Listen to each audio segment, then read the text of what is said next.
I wanted to share a little bit about what I've learned recently about Singer handwheel gear springs, and in particular the Singer 101 clutch gear spring, and why I felt it was important to start making them. As usual, my focus is on Singers, but I think some of the principles I try to talk about in general are applicable to a wide range of machines. And one of the things I enjoy most about vintage sewing machines is seeing how many different ways the end product of forming a lock stitch can be accomplished, starting at the needle and going all the way back to the power source. There's a lot of variety and a lot of ingenuity that you see when you start to compare machines against each other. And so I think it makes sense in thinking about handwheel gear springs to think about the machines that don't have them, and start with, for example, a treadle machine, which has a leather belt connecting a large wheel you power with your foot by pedaling. That's connected with a leather belt to the hand wheel, which is connected to the arm shaft. And that leather belt provides a little bit of stretchy cushion and slippage possibility, similar to the end of this featherweight here, which has a rubber belt that connects the motor shaft to the hand wheel, which is then friction connected to the arm shaft by this screw. And when the motor starts up, there's a bit of cushion in this stretchy rubber belt here. And then if, God forbid, the needle impacts the throat plate and everything grinds to a halt, there's a bit of slippage possible here to allow the motor to not suddenly stop. And that cushion can, sort of be important there for a lot of reasons. There's also the friction drive machines where the motor shaft has a bit of a rubber ring on it that connects directly or is friction up against the hand wheel and turns it. Same principle. There's, it's friction drive. All of these things, the belt, the treadle, this rubber belt, and the friction drive are all a form of friction, causing, making the connection between the motor and the hand wheel. But what happens if you have a direct gear drive motor connected right to the arm shaft? There's some different considerations there. Let's take a look at that. So I've got a PA 10.8 motor from a Singer 500 right here, with the arm shaft and armatures all inside there. And what comes out the top here in the business end is this worm gear, which in the turning of the motor provides directive force upwards. And when the hand wheel and the gear attached to it are situated against there, as this motor turns, it turns the hand wheel. You gotta get it there. Sorry, it's actually the other way. There we go. As this motor turns, it turns the hand wheel forwards like this. And so there's a direct connection here between the motor, which can jackrabbit start up, and the hand wheel, which is often friction connected directly to the arm shaft. And what you have here is a metal gear, and in some machines this gear connected to the hand wheel is also, or the arm shaft is also metal. In this case it's Textilite, which is a Bakelite impregnated fabric. And these are incredibly robust and don't tend to break, and I've never seen one that's broken. But you can imagine that if you have this direct connection, there's got to be some kind of give somewhere. Because if this motor were to suddenly start up really fast, it's kind of like all of these teeth here are like little hammers hammering on the gear teeth here, and you're going to get either wear or even breakage at some point if the starts and stops are too quick. And so the way the cushion is afforded is by making this gear mobile and having it sprung. And so you can see that the way this gear has some give in it, so that if the motor starts up very suddenly, there's some give, and then the hand wheel can start going. And not skip like that, of course, but there's some give there, and that little bit of a grace period is what prevents wear on these gears. And there are a number of machines that have this setup. The earliest being the 101, which we'll get to, and then there's the 15-91 and the 201, which are similar to the 301, which I have here we can look at, and then the 400, 500 series on into the 6 and 700s had a Textilite gear, much like this, connected with a gear spring to the hand wheel. So let's take a look at the insides of these. Okay, so this is the hand wheel assembly from a 301. The 1591 and 201 are very similar to this. And if you want to see an in-depth disassembly of the hand wheel of a 15-91, which is actually really interesting, it's got some additional parts inside here that the 301 doesn't have. I'll put a link to AndyTube's video about that below. The Textlight gear is connected to the actual hand wheel or kept on it by this spring clip here, which is removed with one of these that I won't make you watch me do because it's usually hilarious and ends up across the room. But anyway, underneath that is the Textlight gear, and in a 301 it's got this really neat metal assembly on it that's connected to a post on the other side right there, and that post fits into one loop of the spring that lives inside here. And where are my tweezers? Here they are. And so that post goes into here, and the other end of the spring fits over one of these studs inside here. And so the spring itself looks like this. It's flat and really robust and has two loops, and it's what provides the cushion between the hand wheel itself and the Textlight gear attached to it. And so the right loop of the spring goes over this middle hub here, and this stud that's on the metal collar attached to the Textlight gear goes in the other loop of the spring there. And then you have this cushion that I mentioned where when the motor starts up fast, it maybe pushes this a little bit, and then the hand wheel catches up, and the rest of the arm shaft goes along with it. So that's the 301. And then the 401, similar to 500, again with the spring clip on top. And in this case, they made things a little simpler. The Textlight gear is just 100% Textlight and has a hole in it that you see there, and no metal collar on it or anything, just a piece of Textlight. A little cheaper, a little simpler made.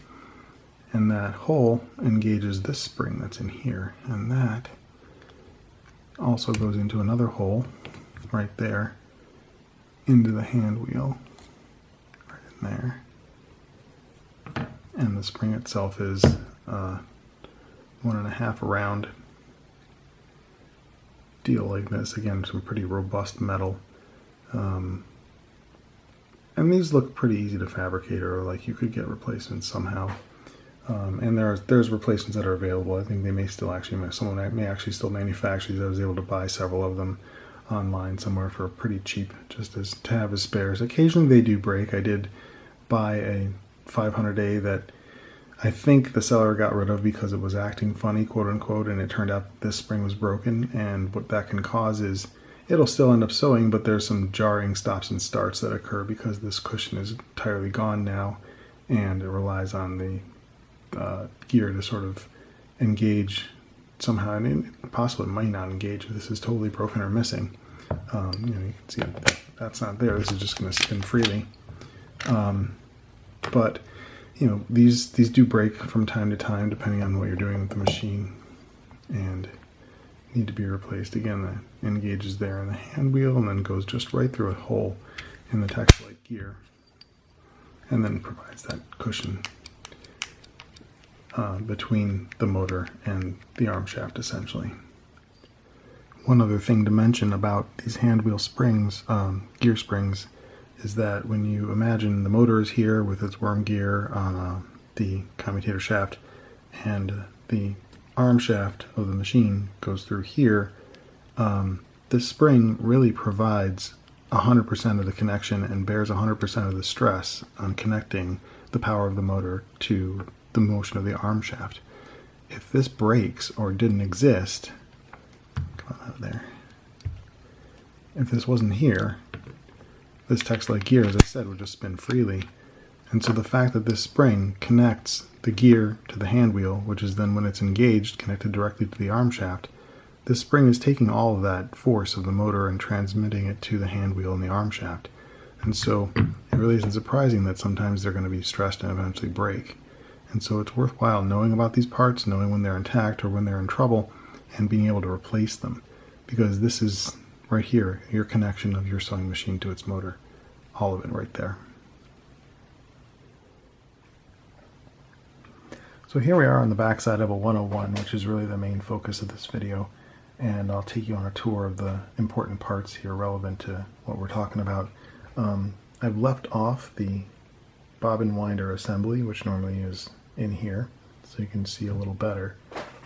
Starting on this end here, we've got this nut that secures the hand wheel and makes it engage with the arm shaft, which is what it's screwing on right now. There's a whole mess of washers under here typically.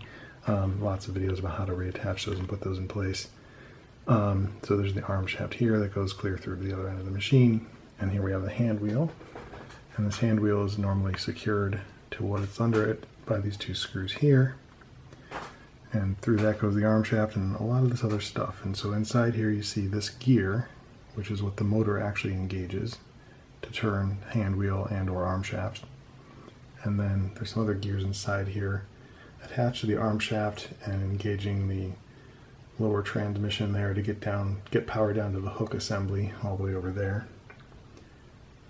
And so what I'll do is I'll take these off and show you how they come apart. Hand wheel comes off here, what's under it, and then you have this cool piece here called a flanged bushing that lives in here. Here's my bushing, here's my flange. And then underneath that is this clutch, wheel, gear, spring, etc. assembly, which is called the gear spring and clamp stop motion bushing. And so this is a whole bushing that fits onto the arm shaft and contains some stuff that's loose, shouldn't be, but we'll talk about that and I'll show you. And so that's it. Those are the parts that fit onto and transmit the power from the motor to the arm shaft. And let's take a look at those in a little more detail now that they're off the machine. So you can see that this is sort of a stretched out version of this, and there's this extra bushing here that gets the gears to where they need to be to engage with the potted motor on the back of the machine. So what I want to do is take this hand wheel off and show you what's in here, because in addition to the usual gear spring, which is a little unusual, we're going to see that there's an additional complication in there that makes things interesting as well. They say that because this was Singer's first electric-only machine that was going to have an electric motor stuck in the back of it, that it's one of the most over-engineered machines they made. And looking at the weight and heft and just sort of quality of some of these parts, it certainly feels that way. So here's the clamp stop bushing that goes on the arm shaft, and it really is just this bushing here. There's a collar that keeps all these pieces together that I've loosened already, so that comes off. And then here's the gear that it engages with our motor, and you can see there's some springiness in there. There's a spring, and that looks like this. So there's our spring, and on the other end of this is the stud that engages with the loop in the spring there. And this spring comes out of here. Maybe. There we go. And looks like that. And then the additional complication that's really interesting is that at the other end of this clamp stop bushing here is a washer that goes over that stud and that hides a mechanism involving a roller and a spring.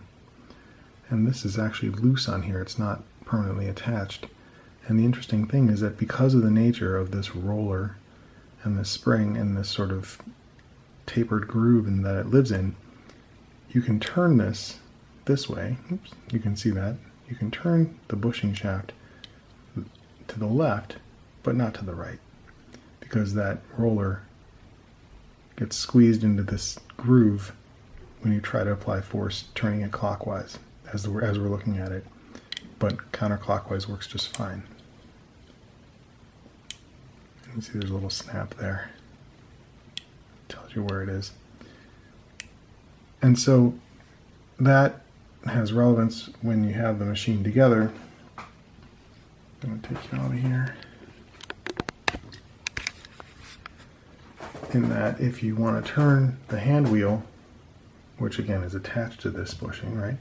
If you want to turn the hand wheel towards you, you're free to do so, so that roller and spring are not engaging this collar. But if you try to turn it away from you as you're sitting in front of the machine, you're engaging the motor, and you'll see it start to spin there, or stop. And so that all sort of makes sense when you imagine how this works, because the stud that engages the gear spring is attached onto there. So let me put you back in here. There we go. So again, we can turn our hand wheel towards us freely without bothering the motor, but we can't turn it backwards, and we're going to meet resistance from the motor. And the springiness again is provided by the fact that that stud is there. All that's protected in there. And without the gear spring, you know, the machine could still operate because there's a groove underneath that loop. And so if you fit this back in here, it will still be able to force the shaft forwards, the motor will, but it's going to be awful noisy.